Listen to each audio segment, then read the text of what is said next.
بسم اللہ الرحمن الرحیم۔ السلام علیکم ورحمۃ اللہ وبرکاتہ۔ آج کی اس ویڈیو میں ہم تشریح کریں گے۔ یہ تشریح آپ کو کاپی کے اندر کرنی ہے۔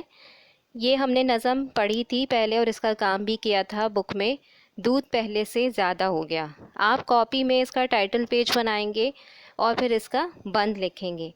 بند نمبر 1 ہے، ماں نے ننھی کو بلا کر یوں کہا، دودھ ہے بیٹا یہ چولہے پر چڑھا، چھوٹے کمرے تک ذرا جاتی ہوں میں، 2 منٹ میں لوٹ کر آتی ہوں میں۔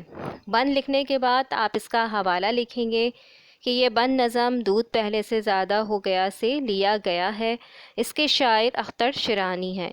اس کے بعد آپ اس کی تشریح کی ہیڈنگ ڈال کے تشریح لکھیں گے۔ اس نظم میں شاعر ایک ماں اور بیٹی کے بارے میں بیان کر رہے ہیں کہ ماں نے دودھ ابلنے کے لیے چولہے پر رکھا ہوا ہے اور اپنی بیٹی کو بلا کر کہا کہ میں 2 منٹ کے لیے چھوٹے کمرے میں جا رہی ہوں، دودھ چولہے پر رکھا ہوا ہے، تم ذرا دیکھ لینا، میں ابھی واپس آتی ہوں۔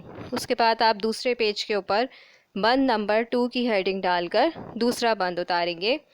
یہ جو دیکھا حال اس نے دودھ کا، چیخ کر ننھی نے ماں سے یوں کہا، اماں اماں آؤ دیکھو تو ذرا، دودھ پہلے سے زیادہ ہو گیا۔ آپ دوبارہ حوالہ لکھیں گے، یہ بند لکھ کر پھر اس کی تشریح لکھیں گے، تشریح کی ہیڈنگ ڈالیں گے اور تشریح لکھیں گے۔ اس نظم میں شاعر ایک ماں اور بیٹی کے بارے میں بیان کر رہے ہیں کہ ماں نے دودھ چولہے پر ابلنے کے لیے رکھا ہوا ہے اور اپنی بیٹی کو بلا کر کہا کہ تم دودھ کو ذرا دیکھ لینا۔ جیسے ہی دودھ ابلنے لگا تو بیٹی نے چلا چلا کر ماں سے کہا کہ جلدی آئیں اور دیکھیں کہ دودھ پہلے سے زیادہ ہو گیا ہے۔ یہ آپ کی کاپی ورک ہے، آپ کو کاپی میں یہ کام کرنا ہے۔ امید کرتی ہوں آپ کو سمجھ آ گیا ہو۔ اپنا سب خیال رکھیں گے۔ اللہ حافظ۔